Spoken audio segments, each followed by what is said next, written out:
नमस्कार साथियों, स्वागत है आपका मेरे इस यूट्यूब चैनल द स्मार्ट ज्ञान अड्डा में। जी हाँ साथियों, बीपीएससी प्रधानाध्यापक प्रधान शिक्षक की जो वैकेंसी भरने की फॉर्म भरने की तिथि है उसे 2 तारीख तक बढ़ा दिया गया है। जी हाँ साथियों, 2 मई तक एक्सटेंड कर दिया गया है और आज आपके बीच लेकर के आए हैं जो डीएलएड और बीएड का जो सिलेबस है साथियों, जो 75 नंबर का पूछेगा प्रधान शिक्षक में और प्रधानाध्यापक में 50 नंबर का, उससे संबंधित जो है महत्वपूर्ण 38 प्रश्नों को। जी हाँ साथियों, यही वो प्रश्न है जो परीक्षा में आपको निश्चित रूप से आएंगे, जो कई बार विभिन्न परीक्षाओं में पूछे जा चुके हैं। जी हाँ साथियों, जो शिक्षक पात्रता से परीक्षा है, बीटेड सीटेड एस्टेट में पूछे जा चुके हैं। जी हाँ साथियों, यदि आप इन सारे प्रश्नों के जिसका सीरीज चलाया जाएगा, जिस पर दिया जाएगा, आप पीडीएफ चाहते हैं साथियों, तो आप मेरे इस नंबर 9199820105 9199820105 पर आप अपना नाम, पता और विद्यालय का नाम लिख करके भेज सकते हैं, जिला का नाम, और आपको पीडीएफ उपलब्ध करवा दिया जाएगा। जी हाँ साथियों, द स्मार्ट ज्ञान अड्डा आपका अपना चैनल है साथियों, और यह आपको आश्वस्त करती है कि इसे प्रधानाध्यापक प्रधान शिक्षक के सभी टॉपिक की 100% यहाँ पर तैयारी की जाएगी और आपका टेस्ट वगैरह भी लिया जाएगा और बहुत सारे वन लाइनर तरह तरह के क्वेश्चंस को दिए जाएंगे। जी हाँ साथियों, तो फिर आप यदि प्रधानाध्यापक प्रधान शिक्षक की तैयारी करना चाहते हैं तो द स्मार्ट ज्ञान अड्डा के प्लेलिस्ट प्रधानाध्यापक प्रधान शिक्षक को खोलकर उसमें 50 से अधिक वीडियो डाले जा चुके हैं साथियों, जो बिहार से संबंधित है, जो विभिन्न ट्रिक्स से संबंधित है, संविधान से संबंधित है, भारत से संबंधित है और डीएलएड से संबंधित है, तो उसे आप देख सकते हैं। जी हाँ साथियों, इसी कड़ी में आज आपके बीच डीएलएड से संबंधित महत्वपूर्ण प्रश्नों को लेकर के आए हैं साथियों। तो वीडियो को शुरू करते हैं और देखते हैं कि क्या कुछ है इस अंक में। जी हाँ साथियों, तो पहला प्रश्न आज का ले लेते हैं साथियों।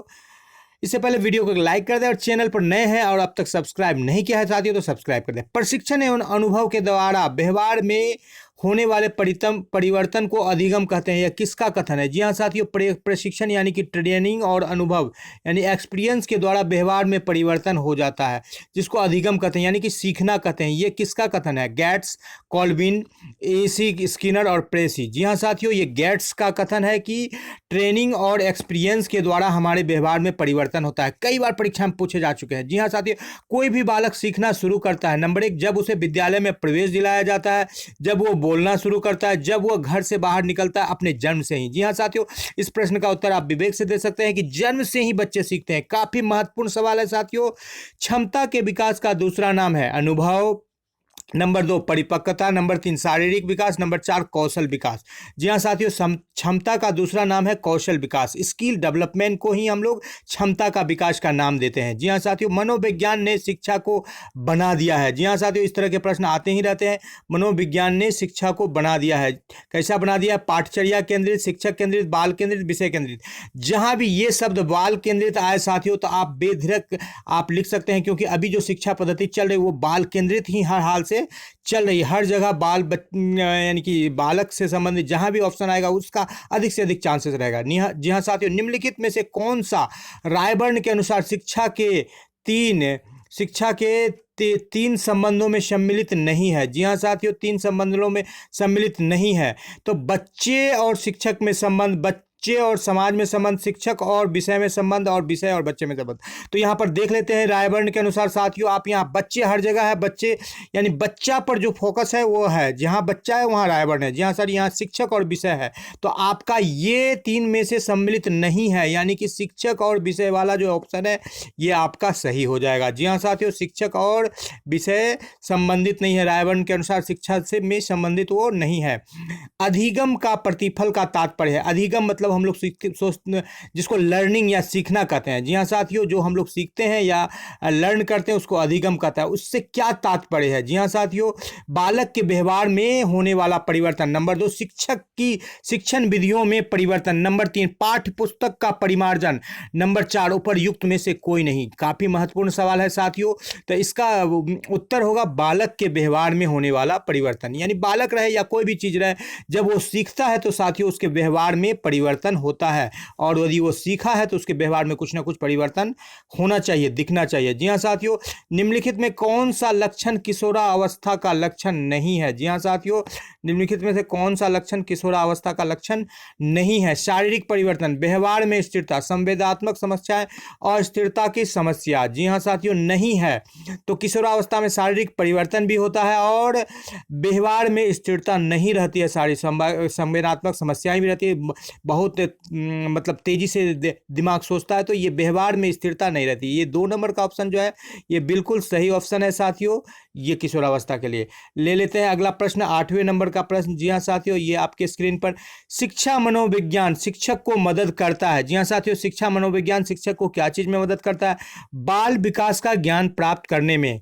नंबर 1 ऑप्शन, बाल विकास का ज्ञान प्राप्त करने, बाल स्वभाव तथा व्यवहार को जानने में, बच्चों के चरित्र निर्माण में। नंबर 3, उपर्युक्त सभी के लिए। जी हाँ साथियों, तो अधिकतर प्रश्न के उत्तर जहां पर उपर्युक्त सभी होते हैं वो प्रायः सही होते हैं, तो यहां भी सही है साथियों कि शिक्षा मनोविज्ञान शिक्षक को मदद करता है बाल विकास का ज्ञान प्राप्त करने में, बाल स्वभाव और व्यवहार को जानने में, बच्चों के चरित्र निर्माण में, यानी कि सभी। इसका आंसर जो है 4 नंबर का जो है वो सही हो जाएगा साथियों। जी हाँ साथियों, लेते हैं अगला प्रश्न, नंबर 9वें नंबर का प्रश्न। जी हाँ साथियों, ले लेते हैं 9वें नंबर का प्रश्न, ये रहा आपके स्क्रीन पर। जी हाँ साथियों, निम्नलिखित में से कौन सा शिक्षा मनोविज्ञान के अध्ययन की वस्तुनिष्ठ विधि नहीं है, ऑब्जेक्टिव मेथड नहीं है?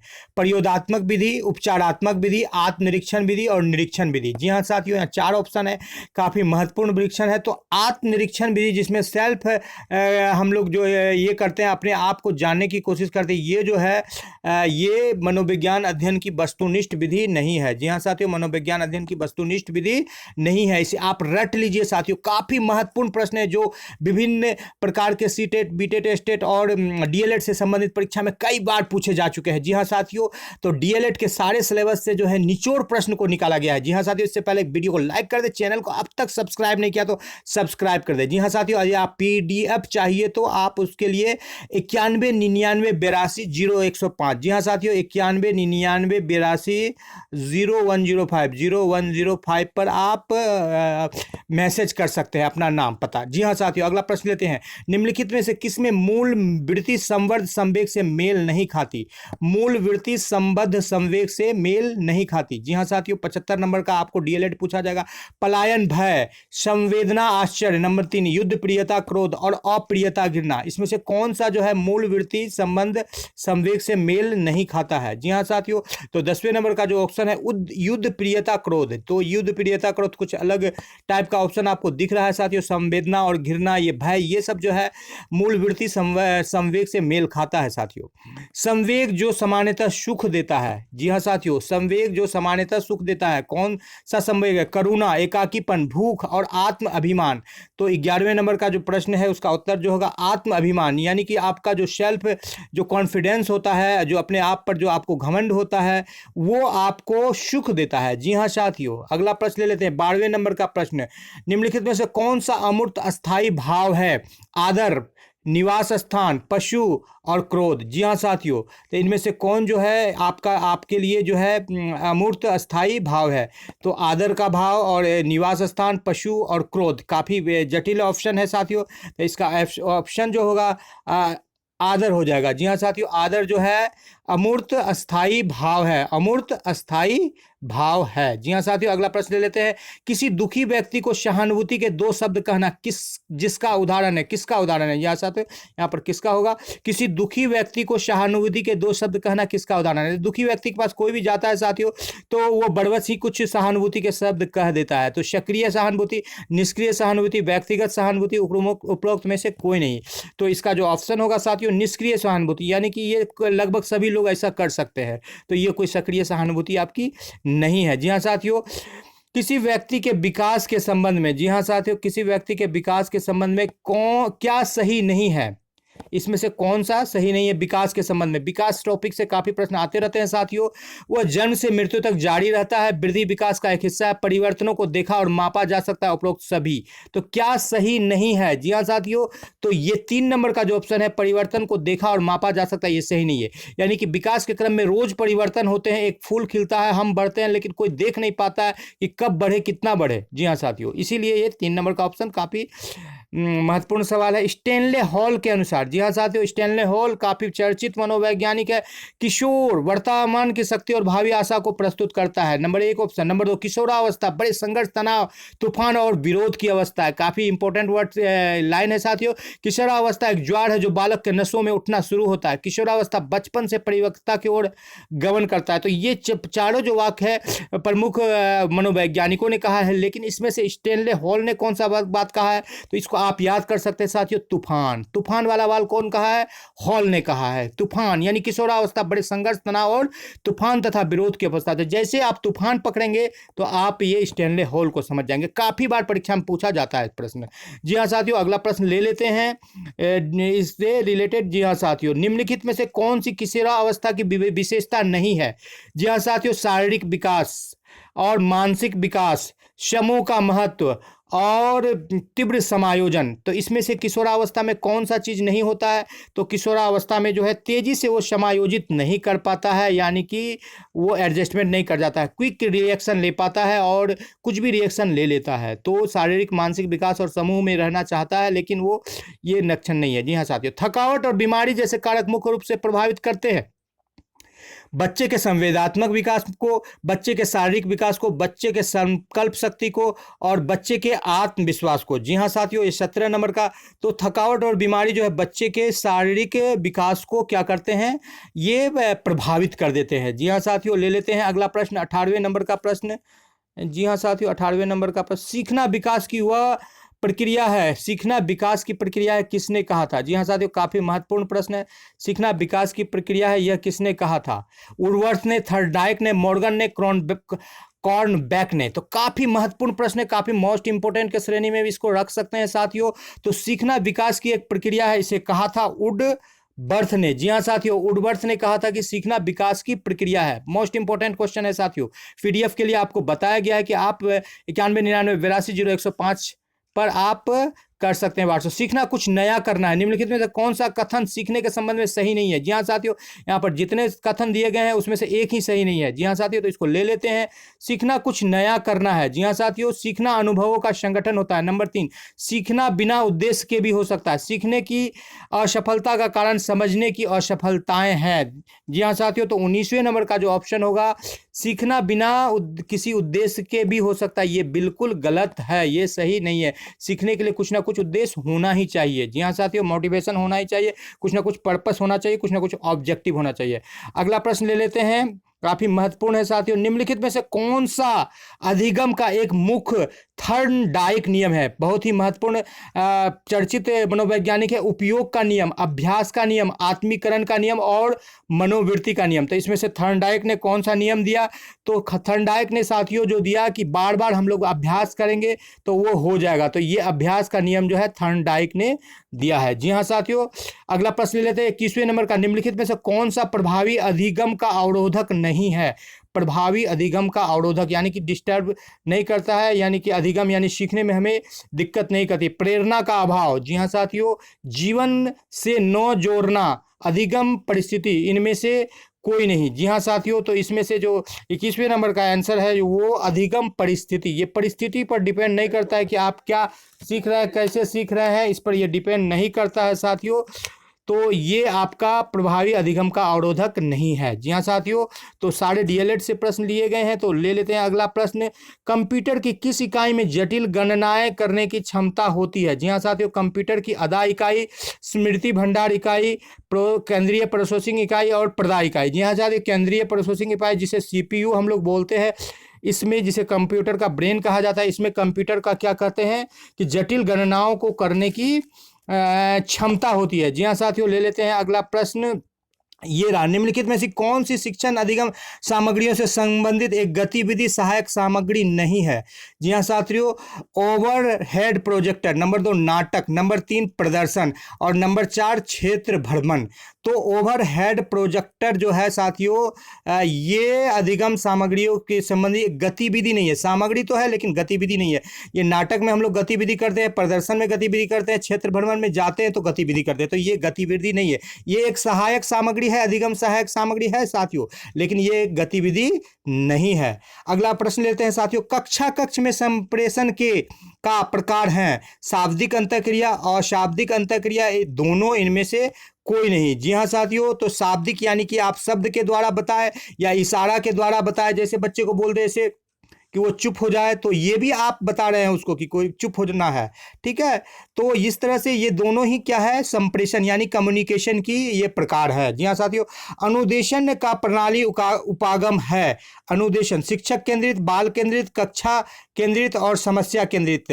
तो जो अनुदेशन का प्रणाली उपागम है, काफ़ी महत्वपूर्ण है साथियों। यहाँ पर आपका बाल केंद्रित नहीं होगा, ये समस्या केंद्रित होता है साथियों, तो इसको आप ध्यान रखेंगे, काफ़ी इंपॉर्टेंट है, क्योंकि अधिकतर स्थानों पर हम लोग जहाँ भी बाल केंद्रित देखते हैं वहाँ पर सोचते हैं कि बाल केंद्रित ही होगा, लेकिन ये जो अनुदेशन का प्रणाली होता है साथियों, ये समस्या केंद्रित होता है। समूह विधियों द्वारा सीखने का उदाहरण है वाद विवाद विधि, कार्यशाला विधि, विचार गोष्ठी विधि, ये सभी। जी हाँ साथियों, तो इसमें से कार्यशाला, वाद विवाद और विचार गोष्ठी सभी ऑप्शन सही है, यानी कि ये सभी है।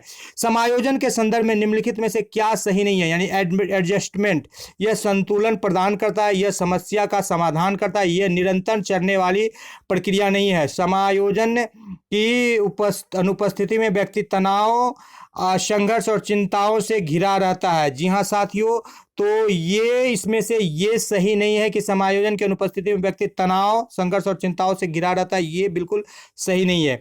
अधिगम को नेक्स्ट ले लेते हैं साथियों। अगला प्रश्न, किसी प्रश्न में कोई दिक्कत हो तो आप कमेंट बॉक्स में लिख सकते हैं साथियों, और किस तरह के वीडियो को आप चाहते हैं, किन टॉपिक पर, आप उसे भी लिखिएगा तो उसी टॉपिक पर आपको वीडियो मिलेगा साथियों। जी हाँ साथियों, सभी टॉपिक को 100% यहाँ पर कवर करवाया जाएगा। अधिगम को प्रभावित करने वाले पर्यावरणीय कारकों में से एक है सामाजिक परिवेश, थकावट, मानसिक स्तर, इनमें से कोई नहीं। जी हाँ साथियों, तो सामाजिक परिवेश जो होता है अधिगम को प्रभावित करने वाले पर्यावरणीय कारकों के अंतर्गत उसको रखा गया। निम्नलिखित में से कौन सा मानसिक रूप से स्वस्थ व्यक्ति का लक्षण है?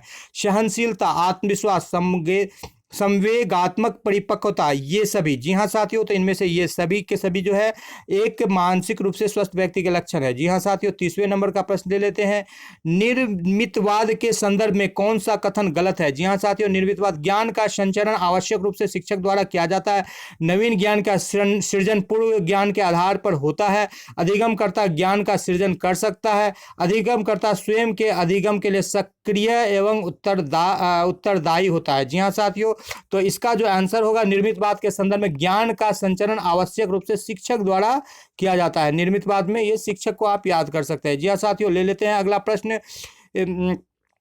कक्षा में परस्पर संवाद से क्या उभर कर आना चाहिए? जी हाँ साथियों, कक्षा में जो संवाद होता है उससे क्या उभर कर आना चाहिए? जी हाँ साथियों, तो विवाद, सूचना, विचार, तर्क विकल्प। तो इसका आंसर होगा 3रे नंबर का विचार, यानी कि कक्षा में जब भी कुछ होगा तो कोई विचार यानी कि भाव निकलना चाहिए। छात्र की विद्यालय उपलब्धि निर्भर करती है स्व प्रत्यय, बुद्धि, रुचि, अभिप्रेरणा पर। दूसरा, रुचि, बुद्धि, अभिप्रेरणा लिंग पर। अभियोग्यता, बुद्धि, अभिप्रेरणा जाति पर। रुचि, बुद्धि, शारीरिक बनावट और अभिप्रेरणा पर। जी हाँ साथियों, काफी महत्वपूर्ण सवाल है और इसको हम लोग मोस्ट इंपोर्टेंट कैसे रेंज में करें, स्व प्रत्यय, बुद्धि, रुचि और अभिप्रेरणा पर।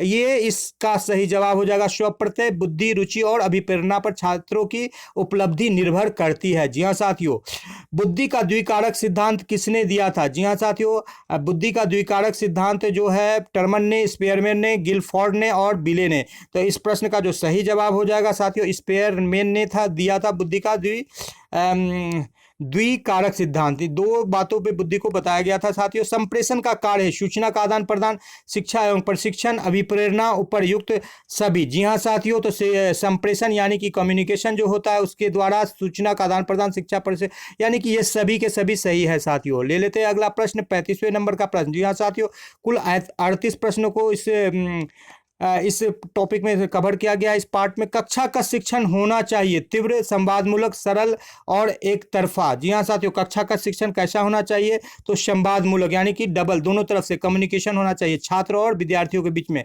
किशोर किशोरियों के संबंध में सर्वोत्तम समूह चयनित कीजिए। जी हाँ साथियों, तार्किकता, अमूर्त चिंतन, निर्णय शक्ति, आदर्शवादी, श्रेष्ठ समायोजन, स्वसम्मान। नंबर 3, निरीक्षण, विद्रोह की भावना, दोहराने की प्रवृत्ति, दर्शन, सुसमायोजन और समाज सेवा की भावना। जी हाँ साथियों, तो इसमें से जो तार्किकता, अमूर्त चिंतन और निर्णय शक्ति वाला जो ऑप्शन है, ये किशोर किशोरियों के समूह में संदर्भ में सर्वोत्तम समूह है साथियों, ये सबसे सटीक है। अगला प्रश्न ले लेते हैं साथियों, 37वें नंबर का प्रश्न, किसी कार्य को करने की विशिष्ट क्षमता को कहते हैं? अभिरुचि, प्रत्यक्षीकरण, अभियोग्यता और अभिवृत्ति। जी हाँ साथियों, तो किसी कार्य को करने की जो है क्षमता होती है उसे अभियोग्यता हम लोग कहते हैं। काफी महत्वपूर्ण प्रश्न अंत में साथियों, एक विद्यार्थी बीएड प्रवेश की परीक्षा देता है और असफल रहता है, वो सबसे कहता है कि मैं अध्यापक बनना ही नहीं चाहता हूं। यह उदाहरण है, जी हाँ साथियों, उदात्तीकरण की, प्रक्षेपण की और युक्तिकरण की, तादात्म्यकरण की। तो ये जो है युक्तिकरण की उदाहरण है साथियों, ये युक्तिकरण है। तो ये सब हिंदी के शब्द है साथियों, इसे पकड़ना पड़ेगा। इसी के साथ वीडियो को समाप्त करेंगे साथियों। वीडियो पसंद आ रहा है तो वीडियो को लाइक कर दे, चैनल को अब तक सब्सक्राइब नहीं किया तो सब्सक्राइब कर दे। द स्मार्ट ज्ञान अड्डा आपका अपना चैनल है साथियों, जो आपके उज्जवल भविष्य की कामना करता है। इस चैनल पर प्रधानाध्यापक, प्रधान शिक्षक से जुड़े हुए तमाम जो है टॉपिक्स को कवर किया जाएगा और 100% सफलता की गारंटी दी जाती है साथियों। तो इसी के साथ आपसे विदा लेंगे साथियों, फिर एक नए संकलन के साथ हाजिर होंगे। जय हिंद, जय भारत, आपका दिन शुभ हो।